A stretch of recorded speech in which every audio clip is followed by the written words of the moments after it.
Itong si Marcoleta ay talagang demonyo din na katulad po ni Kibuloy. Ano ko nasabi? Mamaya po papaliwanag ko sa inyo kung gaano po kademonyo yung putang inang Marcoletang ito.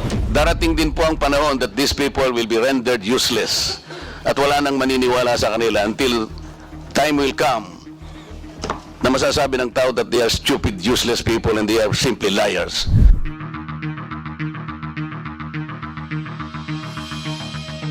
Mr. Chair, I remember also the committee committed during the last hearing that I attended that we will also invite representatives from Philippine Inquirer and Philippine Star because of the issue that I raised. I raised then the issue that we are not only concerned with the fake news and the false narratives and false information being peddled in our society, but we are concerned as well with the truth that are being suppressed. Truth that might have given enlightenment and further information for our people, but they were deliberately and intentionally being suppressed for reasons that they themselves know. This is also alarming as well, Mr. Chair. So, I was promised by the committee last time that in the next hearing, representatives from these two giant broadsheets will also be invited to shed light on the information that is according to the COMSEC, the representatives from Philippine Daily Inquirer and Philippine Star Yes, Mr. Chair. were present during the last hearing. However, accordingly, there were no members who asked questions to them. So, is there any representative from Inquirer and Philippine Star at the moment? Wala. So then maybe we can invite them next time. We did not include them anymore today because they were already present during the last hearing. Does that follow, Mr. Chair, that because nobody questioned them in the last hearing, they can simply absent themselves today? We required them to attend the last hearing. And now we have invited other resource persons. May I inquire from the COMSEC, were they invited today so that we will be fair? According to COMSEC, Congressman Marcoleta, the Philippine Daily Inquirer and Philippine Star were not invited. So we know the reason why they were not invited today, Madam Chair. The COMSEC has the liberty to decide on this, or the chairperson are the ones who are authorized to decide on whether to invite people or not. Kong Marcoleta, you know the process. For every hearing, we have a set of resource persons to be invited. I know that, Mr. Chair. What I'm saying is, there was a commitment. It is already very clear that they were not invited today. Because, to be fair with them, they were present during the last hearing and nobody asked questions. Kaya nga, hindi na sila inibita because we are focusing on other resource persons. Kaya nga po, yun ang gusto kong itanong. If that would be the case, if you would like to really insist, then we will invite them. Or if you want, if you can wait, we will call them and have them come here to send a representative. But let's not make this an issue. This will delay the hearing. I am Concept, not making this an issue, Mr. Chair. I am simply asking kung sakali pong hindi sila nga natin natanong. na-imbita, Congressman Marcoleta. Yun lang po, why would the COMSEC decide by themselves? Sana po yung chair ang magdi-decide. Yun lang naman po ang punto.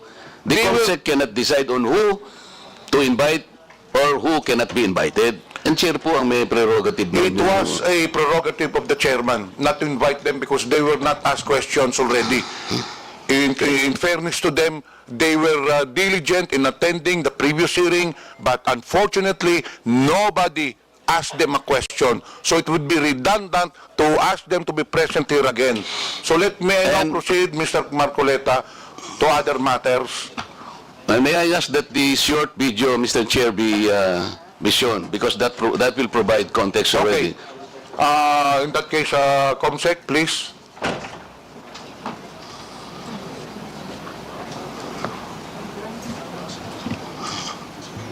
Ng Iglesia ni Manalo. Iglesia ni Manalo na Diablo na nagsasabing Iglesia daw ni Kristo.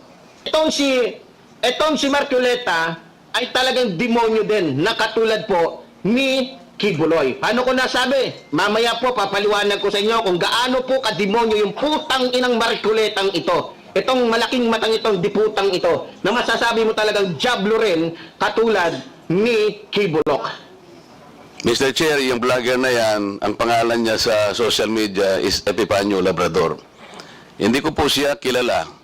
Narinig po ninyo kung murahin niya yung aking relihiyon na kinabibilangan. At pati po ako pinagmumuran niya, tinawag po niya akong demonyo, lahat. Pero hindi po ako kumikibo. Ang sinasabi ko lang, kung tayo talaga ay i-address po natin ang mga ganitong klaseng paninira na mga narratives, ay siguro po pati itong mga ganitong klaseng tao ay may patawag din natin. Ako po, kahit na po ano pang sabihin nila, I will just stay as I am. As transparent and as accountable as I am. Because right now, what we need are people that can probably criticize us to the height of even abusing their rights. Pero ako po, walang problema sa kanila. Ay darating din po ang panahon that these people will be rendered useless. At wala nang maniniwala sa kanila until time will come na masasabi ng tao that they are stupid, useless people and they are simply liars. Tayo po ang ating role lang basta ayusin lang po natin ang ating pagsisilbi. Kahit ano pong sabihin nila sa atin. Tingnan po niyo yung pagmumura nila sa akin. Wala naman po akong hindi ko po nga kilala yan Kung murahin niya po ako parang kayo po, narinig po ninyo lahat kung anong pinagsasabi niya. But people, I think, will not believe him. Dahil hindi po ako yon yung sinasabihan niya. Maraming salamat po, Mr. Chair. That is precisely the objective of this hearing, Representative Marcoleta. So, are you requesting that Mr. Epifanio be called to be invited for the next hearing? By all means, Mr. Chair, I will thank you for that. Comsec, please take note. The said person that has been mentioned earlier by Representative Marcoleta will be invited for the next hearing. Before we proceed, may I acknowledge the presence online of Representative Mix Villaferte, Representative Sandro Gonzales. And finally, before we proceed with the interpellations, Mr. Chair, yeah, do we have other bloggers that we have today? We would like to know if there are other bloggers present right now. Comsec, can you read again the vloggers present and those who are absent? Your Honors, in attendance for today's meeting, the following vloggers: Ms. Elizabeth Joey Cruz, Ms. Ethel Pineda, Ms. Grisette Laureta Chu. Mr. Chair, they're here. We'd like them to stand up and acknowledge the recognition. We already did earlier. I just told them to raise their right hands. Anyway, we have 18 invited social media personalities or quote-unquote bloggers, and I don't know how many are present. But anyway, we'll now proceed with the... can you read again the the bloggers present? Ms. Elizabeth Joey Cruz, Ms. Ethel Pineda, Ms. Grisette Loretta Chu, Mr. Mark Anthony Lopez, Ms. Mary Jane Kiambao Reyes, Dr. Richard Tesoro Mata, Attorney Trixie Cruz Angeles, and Mr. Mark Louis Gamboa. So there are at least about 7 to 8 out of 18 social media personalities present. Mr. Chair, some of these bloggers have their lawyers with them. So I'd like to find out if these lawyers will be allowed Yes, to I speak. think former Secretary Silvestro Bello is standing as a lawyer for the social media personalities, correct? Yes, Your Honor. I would like to confirm that we represent Ms. Grisette Chu as our client, and the other bloggers and who are here present and who have their own counsel, but we collaborate with the third counsel, Your Honor. Thank you. Representative Paduano. Mr. Chairman, can we ask Attorney Bello? Sir, can you mention all the names that you represent as counsel? Kasi po, for the information of everyone, si Attorney Bello po has already entered his appearance during the previous hearing, where in fact he was allowed to speak for on behalf of the clients during that hearing. Now, just to reiterate, Attorney, Sec, paki-mention po kasi we have invited at least 18 18 bloggers, and present as of today is only 7 or 8 mentioned by the COMSEC. So who are those bloggers being represented as counsel by former Secretary Bello? Yes, Your Honor. As I stated earlier, we represent Ms. Crisette Chu. And in addition, Your Honor, as collaborating counsel, we have the following bloggers, Your Honor.